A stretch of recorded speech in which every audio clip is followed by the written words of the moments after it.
कृपा सगळ्यात महत्वाचं रामकृष्ण परमहंसाची प्रचंड प्रमाणात कृपा होती आणि तरीही त्या ठिकाणी त्यांना साधना तपश्चर्या बलवत्तर होती म्हणून त्या ठिकाणी सहज समाधी लागत होती।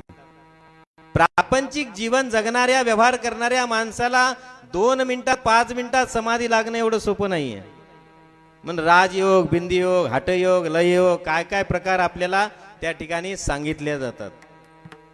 ते सगळे प्रकार आपल्या चिंतनातून आपल्या अभ्यासातून आपल्या ग्रंथातून संत महात्म्यांनी शास्त्रकारांनी तुम्हासाठी सगळ्याचं सार निरीक्षण काढून तुमच्या हातावर दिलेलं आहे। वीरशैव लिंगायतांना कुठेच जाऊ नका कुठेच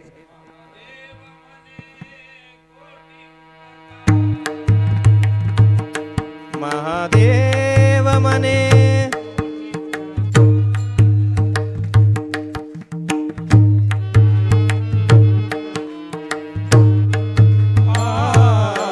महादेव म्हणे कोटी उपकार महादेव म्हणे कोटी उपकार करस्थळी शंकर ठेविला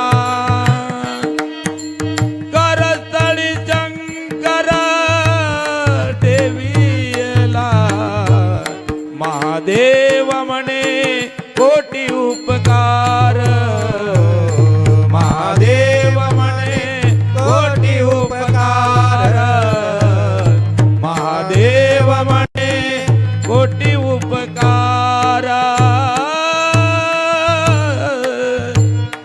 महादेव म्हणे कोटी उपकार करतळी शंकर ठेविला। संतांची सगळ्यात मोठी उपकार आहे परमात्म्याची कृपा आहे।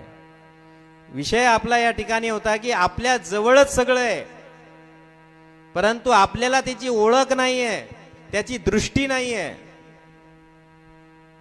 त्याची किंमत नाहीये।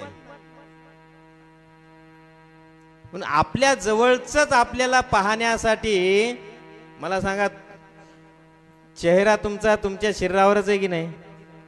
तुमचं तोंड तुम्ही तुमच्या डोळ्यानं पाहू शकता का? आमच्या विदर्भात तर काही पाहत नाही। कदाचित आमरेश्वराचा चमत्कार इथं असेल तर सांगता येत नाही। आपलं तोंड आपण आपल्या स्वतःच्या डोळ्यानं बघू शकतो का? का सगळ्यात जास्त जवळ काय आपलं तोंडच आहे की नाही?